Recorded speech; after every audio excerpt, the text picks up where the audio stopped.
नमस्कार दोस्तों, आज हम बात करेंगे सीटी का जो सिलेबस है, जिसमें आपके पास में ग्रेजुएशन वाला जो सिलेबस है उसके बारे में चर्चा करेंगे। काफ़ी सारे विद्यार्थियों के कमेंट आ रहे थे कि सिलेबस समझने में थोड़ी दिक्कतें हो रही है, और काफ़ी सारे विद्यार्थी ये भी भ्रमित है कि भाई नया सिलेबस और पुराने सिलेबस में कुछ चेंजिंग है। तो उनके बारे में आज अपन कंप्लीटली बात करेंगे। तो आज जो है अपन इस सिलेबस को बहुत जल्दी जो है अपन शुरुआत करते हैं कि सिलेबस के अंतर्गत क्या क्या दे रखा है।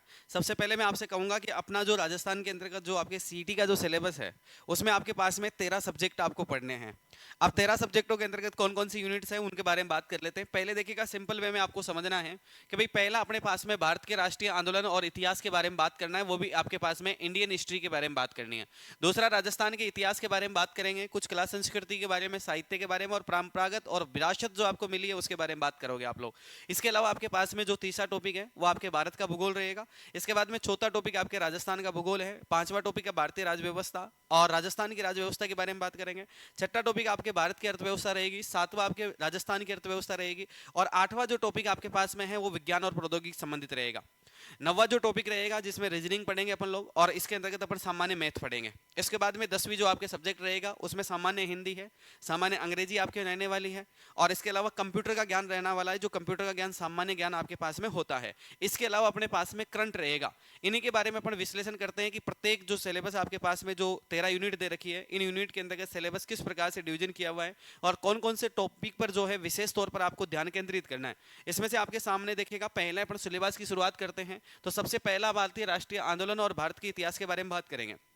अब देखिएगा, भारतीय इतिहास के अंतर्गत बात की जाए तो भारत के इतिहास में आपके पास में भारत के इतिहास से जुड़ी हुई जो प्रमुख घटनाएं हैं उनके बारे में बात करेंगे। दूसरा आपके पास में यूनिट आएगी जिसमें आपको 19वीं और 20वीं जो सामाजिक एवं धार्मिक जो सुधार आंदोलन है उनके बारे में बात करेंगे। तीसरा, भारतीय स्वतंत्रता आंदोलन और उनकी विभिन्न जो अवस्थाएं रही है उनके बारे में बात करेंगे। चौथा आपके पास में टॉपिक रहेगा जिसमें प्रमुख नेता और उनका जो योगदान रहा है अपने, इनके बारे में अपन बात करेंगे। ठीक है, तो आपको भारत का जो इतिहास है उसके अंतर्गत प्रमुख तौर पर इनके बारे में पढ़ना है। इसके बाद में राजस्थान के योगदान की बात करते हैं कि राजस्थान के इतिहास में क्या क्या चीजें पढ़नी है। 1857 की क्रांति आपके भारत वाले में पढ़ना है और राजस्थान में पढ़ना है। राजस्थान में 1857 की क्रांति कहां से शुरुआत करती है, कौन कौन से शासक, कौन कौन से राजाएं जो है इसके अंतर्गत आपके पास में 1857 की क्रांति को जो है समर्थन देते हैं, सहयोग करते हैं, उनके बारे में पढ़ना है मुख्य तौर पर। जनजातीय आंदोलन पढ़ेंगे अपन लोग कि अपने राजस्थान में जो आंदोलन हुए उनके बारे में पढ़ना है। इसके अलावा किसान आंदोलन राजस्थान में हुए वो भी पढ़ना है। राजनीतिक जनजागरण जो है वो भी आपको पढ़ना है। इसके अलावा प्रजामंडल जो आंदोलन हुआ है वो भी आपको पढ़ना है। इसके बाद में अपने पास में शुरुआत होती है अपने इतिहास की, जो कि आपके पास में स्वतंत्रता के बाद का इतिहास होता है। इसमें अपन राष्ट्र निर्माण की बात करेंगे, राष्ट्रीय एकीकरण की बात करेंगे, राज्यों का पुनर्गठन किस प्रकार से हुआ उसके बारे में बात करेंगे, नेहरू जी का जो युग रहा है, नेहरू सरकार जो रही है उसके बारे में बात करेंगे। और इसके बाद में भारत के अंतर्गत जो आपके पास में राजस्थान के अंतर्गत विज्ञान और तकनीकी जो विकास हुआ है उसके बारे में अपन चर्चा करेंगे। तो ये आपके पास में, ये संपूर्ण तौर पर आपके पास में टॉपिक है। अब हम बात करेंगे राजस्थान के इतिहास के बारे में और राजस्थान की कला संस्कृति, राजस्थान की विरासत और राजस्थान की परंपरागत। इसमें सबसे पहले अपने पास में टॉपिक आता है प्राचीन सभ्यताएं। राजस्थान का इतिहास जब भी आप पढ़ते हैं वो सभ्यताओं से शुरुआत होती है। सभ्यताओं में अपने पास में कालीबंगा है, आहड़ होती है, गणेश्वर होती है, बालन सभ्यता होती है और बेलाट सभ्यताएं होती है। ये प्रमुख तौर पर 5 सभ्यताएं राजस्थान में पढ़ने को मिलती है और ये हमेशा हर एग्जाम के अंतर्गत आती है। इसके बाद में राजस्थान के इतिहास की बात करते हैं। राजस्थान के इतिहास में प्रमुख राजवंश जो होते हैं अपने पास में उनके बारे में बात करते हैं। राजवंशों ने किस प्रकार से शासन चलाया, उनके प्रशासनिक व्यवस्थाएं हम पढ़ते हैं।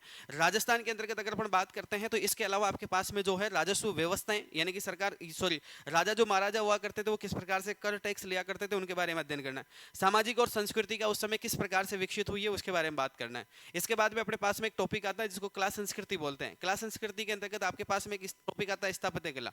इसके अंतर्गत अपन पढ़ते हैं मुख्य तौर पर राजस्थान के अंतर्गत जो किले हैं, इसके अलावा स्मारक है, इसके अलावा आपके पास में चित्रशैली है, हस्तशिल्प कला है, इनके बारे में पढ़ते हैं। और इसी के साथ के अंतर्गत आगे आपके पास में साहित्य आता है। साहित्य में प्रमुख साहित्यों की जो कृतियां हैं उनके बारे में पढ़ेंगे जो विद्वानों ने लिखी है। क्षेत्रों के अनुसार राजस्थान में अलग अलग बोलियां बोली जाती है, क्योंकि आपको पता है कि पग पग पर बदलती है राजस्थान के अंतर्गत। ठीक है, पांड पांड पे बदले पानी और पग पग पे बोली बदले राजस्थान में। तो राजस्थान की एक कहावत है बड़ी प्यारी सी, तो इसको आपको पता है कि क्षेत्रीय बोलियां भी आपको पढ़नी है।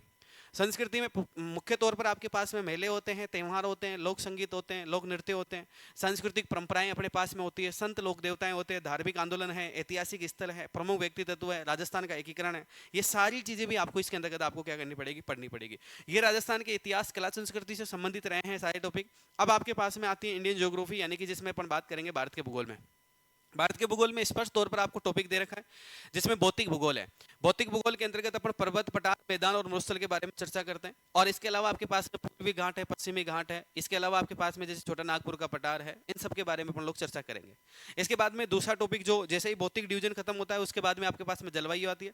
जलवायु में एक मुख्य टॉपिक होता है जलवायु विभाजन, जिसमें अपन डिवीजन पढ़ेंगे जलवायु का। उसके बाद में मानसून तंत्र की, मानसून भारत में किस प्रकार से आता है और कौन कौन से क्षेत्रों से होकर आता है और कौन कौन सी शाखाएं होती है, कौन कौन सी उपशाखाएं होती है। इसके बाद में अपने पास में जल संसाधन, जल संसाधन में प्रमुख तौर पर अपनी नदियां शामिल होती है, झीलें हैं भारत की, प्रमुख बांध है भारत के और सागर है आपके पास में, तो इनके बारे में अपन चर्चा करेंगे। चौथी यूनिट अपने पास में होती है वन्यजीव अभ्यारण्य। वन्यजीव अभ्यारण्य के अंतर्गत अपन सबसे पहले वनस्पति के बारे में पढ़ेंगे और उसके अलावा आपके पास में वन्यजीव अभ्यारण्य जो है उनके बारे में आप लोग पढ़ेंगे। और इसके अलावा आपके पास में जो राष्ट्रीय उद्यान भी अपने भारत के अंतर्गत है उनके बारे में पढ़ेंगे। अगली यूनिट अपने पास में आती है एग्रीकल्चर, कृषि के बारे में बात करें। कृषि के अंतर्गत आपके पास में रबी खरीफ की फसलें अपन लोग पढ़ते हैं। उनमें से अपन सामान्य तौर पर जो फसलें पढ़ेंगे जैसे आपके पास में गेहूं, चावल, कपास, गन्ना, चाय, कॉफी, है ना। और इसके अलावा भी आपके पास में जो कृषियां होती है, अन्य जो वाणिज्यिक कृषियां होती है, नकदी कृषियां होती है, जायद की फसल होती है ना, उनके सारे के बारे में अपन डिटेल से चर्चा करेंगे। इसके बाद में अपने पास में होते हैं खनिज संसाधन। भारत के खनिज संसाधनों के बारे में बात करेंगे जिसमें प्रमुख तौर पर लोहा है अपने पास में, मैग्नीज है आपके पास में, इसके अलावा बॉक्साइट है, इसके अलावा अभ्रक है आपके पास में, और भी अन्य खनिज आपके पास में बहुत सारे हैं जिनके बारे में अपन डिटेल से चर्चा करेंगे।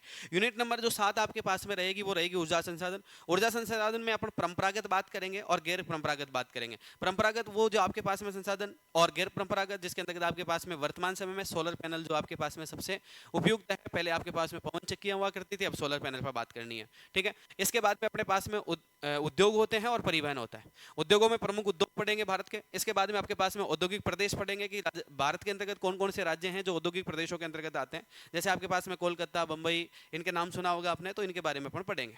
इसके अलावा राष्ट्रीय राजमार्गों के बारे में अपन को पढ़ना है कि राष्ट्रीय राजमार्ग कौन कौन से लगते हैं अपने, वो भी पढ़ेंगे अपन लोग। इसके अलावा परिवहन का जो साधन है अपने पास में, जैसे आपके पास में रेल है या सड़क है या वायु है या जल परिवहन है, इनके बारे में अपन डिटेल चर्चा करेंगे। इसके अलावा व्यापार, व्यापार के अंतर्गत आपके पास में किस चीजों का अपन व्यापार करते हैं और किन से अपन को आर्थिक लाभ मिलता है। इसी के साथ में अपने राजस्थान के भूगोल की बात कर लेते हैं। राजस्थान भूगोल के अंतर्गत भी आपके पास में टॉपिक दे रखा है। सबसे पहले आपके भूगर्भीय संरचना या भूआकृतिक प्रदेश, यानी कि राजस्थान के भौतिक डिवीजन की बात कर रहा है, भौतिक प्रदेश पढ़ना है। इसके बाद में जलवायु पढ़नी है, जलवायु में मानसून तंत्र पढ़ना है और जलवायु प्रदेश पढ़ना है। इसके बाद में अपने पास में तीसरा टॉपिक शुरू होता है अफवाह तंत्र। अफवाह तंत्र के अंतर्गत आप क्या पढ़ते हैं, आप अफवाह तंत्र में नदियां पढ़ते हैं, मुख्य तौर पर झीलें पढ़ते हैं, और इसके अलावा आपके पास में जो प्रमुख बांध है वो पढ़ लेते हैं। और राजस्थान के लिए जल संरक्षण जो परियोजनाएं हैं वो राजस्थान में चलती है, उनके लिए सरकार बार बार प्रयास करती है कि जल बचाना चाहिए आपको, तो उसके लिए भी अपन को काम करना है। अगला आपके पास में प्राकृतिक वनस्पति होती है। प्राकृतिक वनस्पतियों के बारे में आपके राजस्थान के अंतर्गत वनस्पति वैसे ही भारत में सबसे कम अपने पास में ही है, क्योंकि अपना क्षेत्रफल बहुत बड़ा है लेकिन अपने पास में वनस्पति कम है। तो इस पर भी सरकार हमेशा प्रयास करती है, तो अपने को प्रयास करना है इस पर, और इसको अपन को अच्छे से पढ़ना है क्योंकि इसके आंकड़ों से संबंधित बहुत ज्यादा सवाल आते हैं। वन्यजीव अभ्यारण्यों की बात करेंगे, वन्यजीव अभ्यारण्य अपने पास में है, ठीक है, उनके बारे में सामान्य तौर पर पढ़ना ही है वो। तो मृदाएं, राजस्थान की मृदा जो है, राजस्थान के अंतर्गत प्रत्येक अलग अलग प्रकार की मृदाएं पाई जाती है।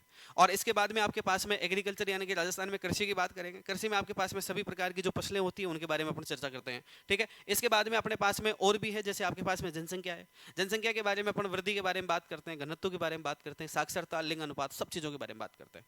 इसके अलावा प्रमुख जनजातियां अपन लोग देखते हैं। प्रमुख जनजातियां राजस्थान में बहुत सारी जनजातियां पाई जाती है। इसके अलावा खनिज देख लीजिएगा, धात्विक और अधात्विक खनिज अपने पास में है। ऊर्जा के संसाधन अपने पास में है। ऊर्जा संसाधन भी अपने खनिज का ही टॉपिक है, लेकिन इसमें अलग तरीके से बताया जाता है कि परंपरागत, गैर परंपरागत, उसके अंतर्गत अलग टॉपिक जुड़ गया अपने पास, ठीक है। इसके अलावा अपने पास में पर्यटन स्थल है, वो भी प्रमुख टॉपिक है। यातायात के प्रमुख जो साधन है, जिसमें अपने पास में यातायात तो अपन को पढ़ना ही है, उसके अलावा अपन को जिस प्रकार से अगर अपन बात करें तो परिवहन भी आपको इसमें पढ़ना है। और परिवहन के साथ में मैं आपसे कहूंगा कि इसके अंतर्गत अपन को जैसे परिवहन की जो सुविधाएं हैं अपने पास में, जैसे सड़क है, ठीक है, रेल लाइनें हैं, उनके बारे में, नेशनल हाईवे के बारे में, तो उनके बारे में अपन को मुख्य तौर पर पढ़ना है, ठीक है। तो ये सारे ऑल ओवर जो ज्योग्राफी के टॉपिक है आपके पास में, ये लगभग आपके पास में सारे टॉपिक से लगते हैं, कुछ टॉपिक इसमें छूटे हुए हैं। इसके बाद में यूनिट नंबर 5 आती है जिसमें भारतीय राज्य व्यवस्था आती है, और इसमें राजस्थान का भी पार्ट आता है। इंडियन पॉलिटी के साथ साथ में राजस्थान का भी आता है। भारतीय संविधान में मुख्य तौर पर देखिएगा, भारतीय संविधान की जहां से शुरुआत होती है, यानी कि प्रस्तावना से शुरुआत होती है अपने पास में, सबसे पहले प्रस्तावना पढ़ते हैं, फिर मौलिक अधिकार पढ़ते हैं, फिर राज्य के नीति निर्देशक तत्व पढ़ते हैं, मौलिक कर्तव्य पढ़ लेते हैं, संघीय व्यवस्थाएं पढ़ लेते हैं, कैसे संघीय व्यवस्थाएं बनती है उनके बारे में बात करते हैं, किस प्रकार से अपने संविधान में संशोधन हो रहे हैं, समय समय पर संशोधनों की बात कर लेते हैं। आपातकाल स्थिति भी आपके पास में रही है, भारत के अंतर्गत समय समय पर आपातकाल आता रहा, तो उसके बारे में चर्चा करनी है। जनहित याचिकाओं के बारे में भी बात करनी है कि कौन कौन सी याचिकाएं हैं जो जनहित के अंतर्गत लागू की गई है। संविधान सभाओं के बारे में बात करेंगे, संविधान सभाओं का गठन कैसे हुआ, उनकी विशेषताएं क्या क्या रही है, और कौन कौन अध्यक्ष बने, कौन कौन सदस्य रहे, उनके बारे में बात करें। केंद्र सरकार के अंतर्गत मुख्य तौर पर जो टॉपिक आपको पढ़ने हैं, वो आपको पढ़ना है राष्ट्रपति, प्रधानमंत्री, मंत्रिपरिषद पढ़ना है, संसद पढ़ना है और सर्वोच्च न्यायालय पढ़ना है। ये सारे जो पार्ट है, ये सारे पार्ट आपके इसके अंतर्गत लगते हैं। इसके अलावा संवैधानिक मान्यताओं, संवैधानिक संस्थाओं की बात कर लेते हैं। केंद्र के अंतर्गत जो संवैधानिक संस्था है वो अपना सबसे पहला निर्वाचन आयोग आता है। निर्वाचन आयोग हमेशा आपके चुनाव करवाता है। जो संसद के होते हैं वो लोकसभा के आपके संसद होते हैं, ठीक है, लोकसभा के चुनाव जो है वो आपके करवाता है। इसके अलावा आपके पास में सीजीए, इसके अलावा मुख्य सूचना आयुक्त अपने पास में होता है। इसके अलावा लोकपाल आपके पास में होता है। राष्ट्रीय मानवाधिकार जो है वो भी आपके पास में होता है। ये सारी चीजें अपन को पढ़नी है, ठीक है। स्थानीय, फिर इसके बाद में आपके पास में राजस्थान की प्रशासनिक व्यवस्था आ जाती है।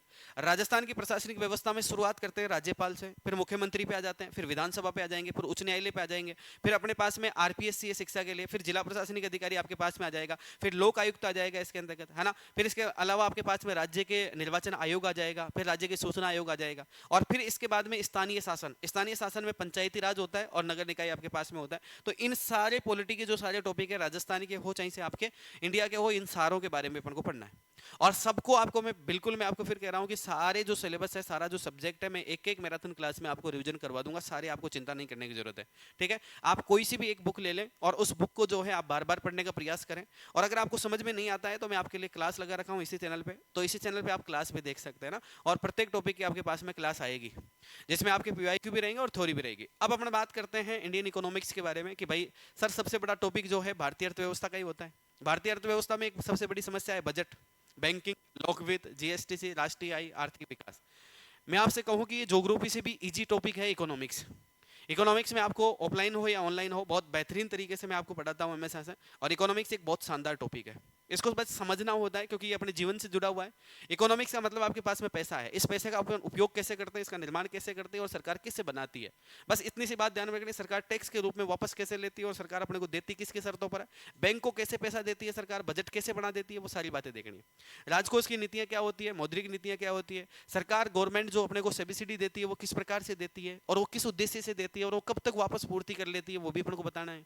सार्वजनिक वितरण यानी कि समाज, जैसे अपन बात करते हैं कि भाई पैसा जो होता है वो सभी के लिए होता है, लेकिन उसके लिए आपको मेहनत करनी होती है, ठीक है। कोई मना तो नहीं कर सकता कि भाई इस आदमी को पैसा नहीं दिया जाएगा, इस धर्म का है। तो सार्वजनिक वितरण संभव है। इसके अलावा आपके पास में ई कॉमर्स जो सेवाएं हैं उनके बारे में बात करना है। राजस्थान के अंतर्गत बात करें या भारत के बारे में बात करें, सबसे प्राचीनतम जो विधि रही है इकोनॉमिक्स या फाइनेंस कमाने की, वो कृषि रही है। तो इकोनॉमिक्स के अंतर्गत कृषि के बारे में बात करते हैं, उद्योग बात करते हैं, सेवा क्षेत्र, व्यापार, हरित क्रांति, श्वेत क्रांति, नील क्रांति, पंचवर्षीय योजना, आर्थिक सुधार, उदारीकरण, प्रमुख आर्थिक समस्याओं से निपटने के लिए सरकार के द्वारा दी गई रोजगार की योजनाएं, ये सारी योजनाएं आपके पास में इकोनॉमिक्स का टॉपिक है। और ये सारी चीजें इकोनॉमिक्स में पढ़नी है आपको ना। और ये सारे आपके पास में कहां पर लगते हैं, तो इंडियन इकोनॉमिक्स में लगते हैं। अब राजस्थान की अर्थव्यवस्था की बात कर लेते हैं। राजस्थान की अर्थव्यवस्था में हालांकि बहुत चीजें जो है, ऐसा लगेगा कि जैसे ज्योग्राफी पढ़ रहे हैं, ज्योग्राफी का ही कुछ पार्ट इसमें दे रखा है। लेकिन याद रखना, जब भी ज्योग्राफी की बात करते हैं, ज्योग्राफी फैक्ट पे चलती है, लेकिन इकोनॉमिक्स जो है हमेशा डाटाबेस पे चलती है। जैसे राजस्थान में कृषि की बात करेंगे, कृषि आपके पास में खाद्य फसलें होती है। खाद्य फसलों का आपको पूछा जाएगा कि देश में कितना कितना योगदान है अपना, कितना परसेंट रहा है ना। जैसे जीडीपी में योगदान कितना रहा है ना, सकल घरेलू उत्पादन में कितना रहा है आपका, वो सारी चीजें पूछेगा आपसे। व्यावसायिक कृषि के बारे में पूछेगा, कृषि आधारित उद्योग पूछेगा आपसे। इसके बाद में अपने पास में सिंचाई परियोजनाएं, सिंचाई परियोजना में राजस्थान में बड़ी सिंचाई परियोजनाएं बहुत सारी है। जैसे बांधों के बारे में बात कर लें, नदी घाटी परियोजनाएं जहां से नदियों से अपनी सिंचाई करते हैं। मुख्य तौर पर राजस्थान के अंतर्गत एक ही परियोजना है जो इंदिरा गांधी नहर परियोजना है। ये बहुत बड़ा कार्यक्रम है आपके पास में, जो आपके पास में बहुत दूर से शुरुआत होती है और बहुत रेगिस्तान के लगभग सारे हिस्से को सींचता है। बंजर भूमि विकास कार्यक्रम जो आपके पास में शेखावाटी क्षेत्र में खूब चल रहा है, सरकार ने खूब प्रयास किया है। भैरव सिंह शेखावत के समय से शुरुआत हो चुकी थी और अब तक चल रहा है अभी तक। सूखे क्षेत्र का विकास, सूखे क्षेत्र में भी आपके पास में सरकार क्या, अगर मैं आपसे बात करूं तो हीरालाल शास्त्री जी सरकार इस समय से ही शुरुआत हो रही है ना। तो ये भी अपने को ध्यान में रखना है। इसके बाद में आपके पास में उद्योग, उद्योगों को लेकर जो है बड़ा एक मिथ रहता है बच्चों का कि ये उद्योग तो बहुत कठिन समझ में आएंगे ना। उद्योग बहुत इजी है। पहले अपने को खनिज समझना है कि जो खनिजों से जो माल निकल रहा है वो उद्योगों तक कैसे पहुंच रहा है। जैसे उद्योग होते हैं अपने पास में, कृषि आधारित होते हैं, खनिज आधारित होते हैं और लघु उद्योग होते हैं। इसी प्रकार से उद्योगों को अपन अलग अलग डिविजन में बांट कर पढ़ते हैं। जैसे कुटीर उद्योग होता है, ग्रामोद्योग उद्योग होता है, निर्यात सामग्री होती है, राजस्थान की हस्तशिल्प होती है। ये सारी बातें आपको पढ़नी है। अब सामाजिक विकास में भी सरकार ने कुछ योजनाएं चलाई है, जैसे गरीबी को मिटाने के लिए, जैसे बेरोजगारी मिटाने के लिए, जैसे सामाजिक न्याय देने के लिए, कमजोर वर्ग की योजना बनाने के लिए, ग्रामीण विकास के लिए सरकार ने चलाया है जैसे मनरेगा योजना। महात्मा गांधी रोजगार गारंटी योजना जो है वो आपके लिए चलाई गई है, क्योंकि गांव के लोगों को रोजगार देना है। कम से कम आपको अभी 100 दिन के लिए चलाया गया, फिर 125, क्योंकि 25 दिन आपकी राज्य सरकार ने कहा कि भाई हम भी देंगे रोजगार लोगों को। हाँ, हम क्यों नहीं देंगे। गहलोत साहब कहते हैं कि भाई हम क्यों रोजगार नहीं देंगे, हम भी देंगे रोजगार। तो गहलोत सरकार ने कहा कि 25 दिन मेरी तरफ से दे दो आप लोग। और 100 दिन आपको केंद्र सरकार देती है। इसके बाद में आपके पास में बहुत सारी आपके पास में सहकारी समितियां चलती है, और सहकारी समितियों का निर्माण ऐसे ही नहीं हुआ, बहुत सारे आंदोलन करने पड़े सरकार को, सरकार के खिलाफ लोगों को। विकास की संस्थाएं अपने पास में बहुत सारी है, लघु उद्योग आपके पास में, वित्तीय संस्थाएं आपके पास में जो आपको ऋण देती है समय समय पर, पंचायती राज है, ये सारी व्यवस्थाएं आपके पास में राजस्थान की इकोनॉमिक्स को डेवलप करने में काम करती है और राजस्थान की इको का पार्ट है। विज्ञान और प्रौद्योगिकी, विज्ञान और सूचना का जो टॉपिक आपके पास में है, इस सूचना और प्रौद्योगिकी के अंतर्गत आपके पास में सबसे पहला पार्ट है जिसमें आईसीटी पढ़ना है आप लोगों को। इसके अलावा रक्षा तकनीकी पढ़ना है, अंतरिक्ष तकनीक पढ़ना है और उपग्रह पढ़ना है आपको।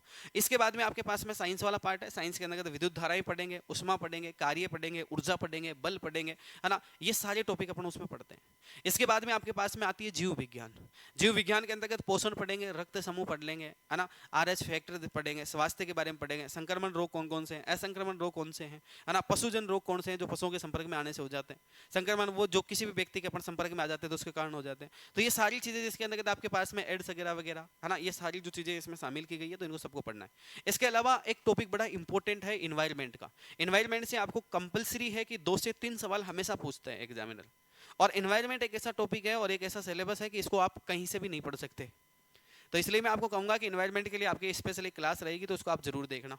उसमें आपके पास में इन्वायरमेंट में क्या है कि पर्यावरण की परिस्थिति के बारे में बात करना है, जैव विविधता के बारे में बात करना है अपन लोगों को कि कितनी जैव विविधता अपने पास में है, कितने प्रकार की है, किस किस प्रकार से जैव विविधता को संरक्षण दिया जा रहा है, प्राकृतिक संसाधन और उनका संरक्षण कैसे किया जा सकता है इसमें बात करनी है अपन को, और सतत विकास जो है भारत के अंतर्गत किस प्रकार से किया जा सकता है इनके बारे में भी अपन को बात करनी है। ये सारे टॉपिक आपके पास में। इसके अलावा आपके पास में कृषि विज्ञान है, जैसे आपके पास में उद्योग विज्ञान है, विज्ञान तकनीकी समस्याएं जैसे वनिका है, पशुपालन है, राजस्थान के विशेष जो भी आपके पास में है वो सारी चीजें पढ़ेंगे। रासायनिक विज्ञान में आप देख लीजिएगा, रासायनिक विज्ञान में अपने पास में ज्यादा कुछ नहीं है, भौतिक रासायनिक परिवर्तन है, अमल है, सार है, लवण है, ब्लीचिंग पाउडर है आपके पास में, खाने का सोडा है आपके पास में, प्लास्टर ऑफ पेरिस है आपके पास में, और आपके पास में जिस प्रकार से साबुन है, अपमार्जक है, ये सारे जो चीजें हैं सारी चीजें आपको पढ़नी है रासायनिक विज्ञान में, है ना, जिसमें रिएक्शन आपके पास में शामिल होते हैं वो रासायनिक विज्ञान में अपन को पढ़ना है। अब बात करते हैं अपन रीजनिंग के बारे में। रीजनिंग के साथ साथ में आपको मैथ भी पढ़नी है। रीजनिंग के अंतर्गत आपके पास में जैसे सीरीज के बारे में अपन देखते हैं कि जैसे आपको बताया जाता है कि भाई ए यहाँ बैठा है, बी यहाँ बैठा है, सी बैठा है, और उसमें से डी जो है ई के बगल में है और ई एफ के बगल में है, तो इस प्रकार से दाएं बाएं वाला सवाल पूछा जाता है।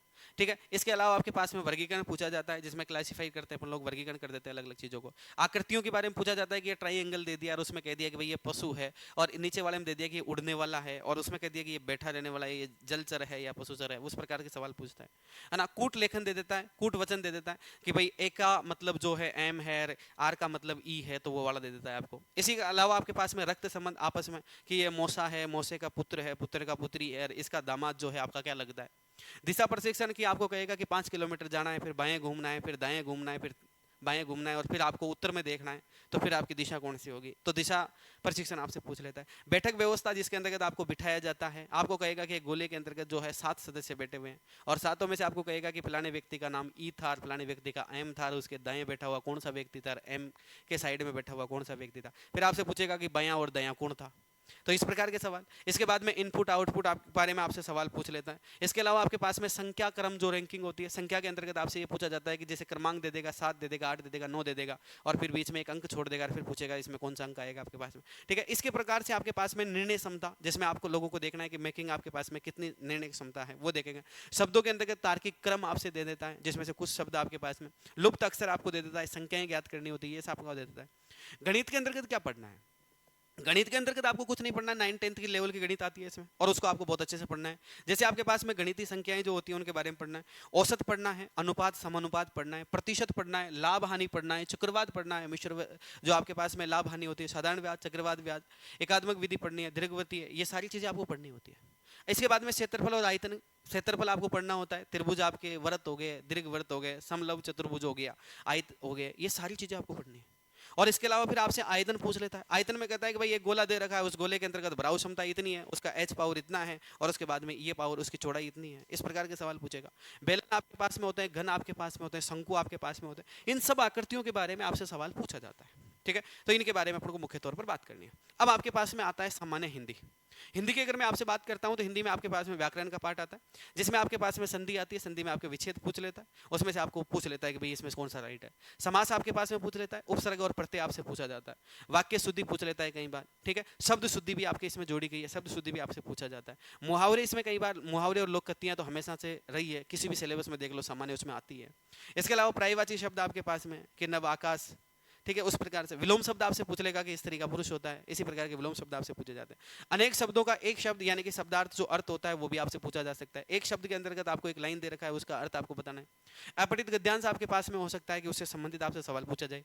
एक आपके पास में लास्ट टॉपिक होता है जिसमें पत्र लेखन पढ़ना है आपको, ये भी आपको पढ़ना होता है, ठीक है। तो ये सारे टॉपिक आपको लगभग जो है अपने पास में लगभग मान के चलिएगा कि 12-13 टॉपिक होते हैं, 12 टॉपिक होते हैं वैसे, अगर वाक्य शुद्धि को भी अपन जोड़ते हैं और वाक्य के साथ में शब्द शुद्धि को इसमें जोड़ा जाता है, जो आपके पास में 12th लेवल में दे रखा है शब्द शुद्धि है ना, इसमें वाक्य शुद्धि दे रखा है केवल। तो आपको ये भी ध्यान रखना है कि अपने पास में लगभग 13 टॉपिक है, ठीक है।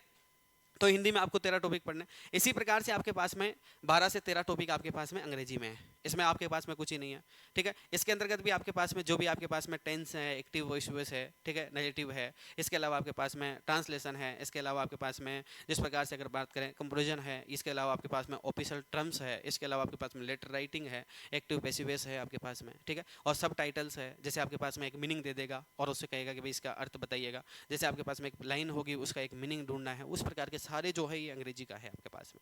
अंग्रेजी का जो पार्ट है इसके अंतर्गत आपके पास में 10 से 12 है, ठीक है। सामान्य हिंदी और सामान्य अंग्रेजी दोनों का पार्ट लगभग यही रहता है, ये भी आपको ध्यान में रखना है। इसके बाद में कंप्यूटर ज्ञान, कंप्यूटर ज्ञान सामान्य होता है, इसमें ज़्यादा कुछ नहीं होता है। सामान्य कंप्यूटर का परिचय आपको पता होना चाहिए, कंप्यूटर किस प्रकार से बना है, किस प्रकार से निर्माण हुआ है उसके बारे में, रैम क्या होती है, रोम क्या होती है, फाइल सिस्टम क्या काम करता है, इनपुट डिवाइस क्या होता है, आउटपुट जो डिवाइस होता है वो क्या होता है, हार्डवेयर क्या होता है, सॉफ्टवेयर क्या होता है, ऑपरेटिंग सिस्टम क्या होता है, MS वर्ड क्या होता है, MS एक्सेल क्या होता है और पावर पॉइंट क्या होता है। ये सारे जो सवाल है ये सारे सामान्य कंप्यूटर के अंतर्गत आते हैं और ये सामान्य कंप्यूटर बहुत ईजी सब्जेक्ट है, इसमें बहुत बेहतरीन नंबर प्राप्त किए जा सकते हैं अगर आप इसको थोड़ा सा भी पढ़ते हैं तो। लेकिन हमारे साथ समस्या ये होती है कि साहब हमारे पास में जो सिलेबस तो हमने देख लिया, लेकिन सिलेबस देखने के बाद हमारे साथ समस्या होती है कि सर पढ़ने का क्या है, पढ़ने का जुगाड़ नहीं है।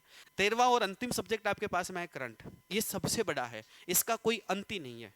इसमें आपके पास में दे दिया राजस्थान की सामसायिक घटनाएं, इसका कोई सिलेबस नहीं है। भारत की सामसायिक घटनाएं, इसका कोई सिलेबस नहीं है। अंतर्राष्ट्रीय घटनाएं, इसका भी कोई सिलेबस नहीं होता। ये तीनों पार्ट ऐसे होते हैं कि इसका कोई सिलेबस नहीं है, ये कोई फिक्स दायरा नहीं होता इसका, इसमें से क्या पूछेगा ये एग्जामिनर को ही पता होता है, किसी को कोई पता नहीं होता। बट अपनी तरफ से एक प्रयास किया जा सकता है, प्रयास ये किया जा सकता है कि राजस्थान हो या भारत हो या अंतर्राष्ट्रीय हो, इसमें चर्चित व्यक्ति के बारे में पूछा जाएगा। चर्चित व्यक्ति के बारे में यानी कि जैसे मान लीजिएगा मोदी जी है, मोदी जी जिस प्रकार से कहां पर गए, जैसे मान लो इटली में गए या फ्रांस में गए, जहां पर भी गए उन्होंने किससे हाथ मिलाया, किससे दोस्ती करी और वहां पर किस प्रोजेक्ट पर वो साइन करके आए और किस प्रोजेक्ट को लेकर जो है मोदी जी अपने भारत में आने वाले हैं, या कोई व्यक्ति अपने विदेश से अपने भारत में आया, वो कहां पर आया, क्यों आया, उसकी सारी चीजें। महत्वपूर्ण स्थान आपको ध्यान में रखना है कि कितने इंपॉर्टेंस स्थान जैसे आपके पास में चर्चा में रहे हमेशा। प्रमुख संस्थाएं, प्रमुख संस्थाएं भी आपके पास में बहुत सारी संस्थाएं चर्चा में होती है। खेलकूद जो गतिविधियां हैं ये भी बहुत बड़ा टॉपिक है, इसमें भी आपको हॉकी सारी बातें ध्यान में रखनी होती है। तीरंदाजी में किसने पदक जीता, कौन सा रजत जीता, कौन सा स्वर्णिम जीता, कौन सा पदक कांसा जीता, किस प्रकार के पद जीता, कौन से अंतर्राष्ट्रीय खेल खेले, किस प्रकार के खेले, वो सारी चीजें इसी के अंतर्गत शामिल की गई है, यही अपने को ध्यान में रखना है। और ये सारा जो सिलेबस है ये आपके सामने है। अब मैं आपसे एक निवेदन करूंगा, अब आप ये सोच रहे होंगे कि सर आप क्या करोगे फिर हमारे लिए, केवल आप सिलेबस बताने आए हो क्या? नहीं, मैं आपके लिए सब कुछ करूंगा। संभावित में आपके पास में एग्जाम से पहले आपको सभी सब्जेक्ट की मैराथन क्लास, जिसमें 7 से 8 घंटे की और 8 से 12 घंटे की क्लास हो सकती है। सिलेबस जिसका बड़ा होगा उसकी 12 घंटे की मैराथन मिलेगी आपको, और छोटा होगा तो उसके 8 से 10 घंटे की क्लास में रेगुलर रखूंगा। प्रत्येक सब्जेक्ट की आपकी मैराथन क्लास होगी और उसमें मैं आपको पहले थ्योरी पढ़ाऊंगा और प्रत्येक टॉपिक वाइज आपको मैं PYQ और MCQ करवाऊंगा, और वो भी लाइव यूट्यूब पर करवाऊंगा आपको, ठीक है। और मैं आपको फिर दावे के साथ कह रहा हूं कि मैं इतनी कोशिश करूंगा कि आपका 90% पेपर शायद आपने जो पढ़ा है उसमें से मिले। मेरी कोशिश ये रहेगी। सीटी को लेकर मैं हमेशा से जो है बड़ा सीरियस रहा हूं। आज लोग आप सोचते हो कि सर अब हम सीरियस हुए, नहीं, मैं इससे पहले ही काफी सीरियस था इसको लेकर। इसमें आपके पास में कुल अंक जो है अगर बात करूं मैं तो 300 नंबर की सीटी होने वाली है। कुल प्रश्न 150 आएंगे, समय 3 घंटे का रहेगा। नेगेटिव मार्किंग पहले नहीं थी, अब नेगेटिव मार्किंग है। इसमें प्रश्न आपके पास में MCQ आएंगे, लेकिन इसमें एक कंपलसरी शर्त रखी गई है कि आपको अंक लाना है और उसमें आपको अंक लाना है 40%। पहले ये समस्या नहीं थी इसमें, और ये समस्या नहीं थी। और एक बात और बता दूं, आलोक राज जी ने अभी ट्वीट किया है और उसके साथ में, ट्वीट के साथ साथ में उन्होंने एक बयान दिया है मीडिया में, और उन्होंने कहा है कि अब विद्यार्थियों को रटने से काम नहीं चलेगा। अब काम किससे चलेगा साहब? अब उनको फैक्ट समझना पड़ेगा, थ्योरी समझनी पड़ेगी, और उनको मैपिंग भी समझनी पड़ेगी। इसलिए मैं आपसे कह रहा हूं कि सीटी एग्जाम क्वालिफाई करना अब आसान खेल नहीं रहा है। और राजस्थान की लगभग सारी वैकेंसियां जो है सीटी के अंतर्गत आने वाली है। अभी तक जो वैकेंसियां नहीं आई है ना, जो सीधी भर्ती आई है ना, उनके लिए भी सरकार अनाउंस कर रही है कि उनके लिए भी सीटी करेंगे हम लोग। जहां तक संभावित है ना, जो 10वीं पास जो आपके पास में थी, उसकी भी सूचना आ रही है कि 10वीं पास वालों की भी सीटी करवा देंगे हम लोग।